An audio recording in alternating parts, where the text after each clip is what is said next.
राज्याचे उपमुख्यमंत्री एकनाथजी शिंदे साहेब और परिवहन मंत्री सरनाईक साहेब यांनी यापूर्वी सुद्धा येवला शहराला 10 बस दिल्या होत्या। आजही 2 नवीन बस दिलेल्या आहे। टोटल साधारणतः ह्या येवला डेपोला 49 बसेस झालेल्या आहे। यापूर्वीची परिस्थिती या स्टँडची जर बघितली तर आपण ह्या ठिकाणी उभं आहे, इथं मिनिमम 3-3 फुटाचे खड्डे होते। हे सगळे येवलेकरच्या जनतेने बघितलेले आहे। पण दिवाकर रावते साहेब असतील आणि त्या काळातले सर्व माझे सहकारी असतील, यांनी प्रयत्न करून आज येवला शहरासाठी मी 5 कोटी रुपयाचा निधी दिला। त्यावर्षी बस स्टँडचं कॉन्क्रिटीकरण झालं, 3 प्लॅटफॉर्म झाले।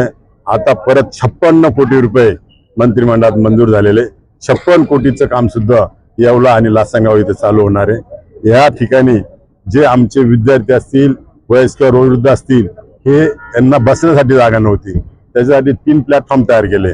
आता थोडीफार जागा झालेली, या काळात सुद्धा डेपोचं सुद्धा काम चांगल्या प्रकारे करणार आहे आणि येवला तालुक्यातल्या सर्व विद्यार्थ्यांसाठी, वयोवृद्ध लोकांसाठी चांगल्या प्रकारची सुविधा कशी मिळेल हा हेतू आम्ही डोळ्यासमोर ठेवून येणाऱ्या काळात असं काम करून आणि सगळ्यांना सुखरूप प्रवास झाला पाहिजे अशी परमेश्वराजवळ विनंती करतो।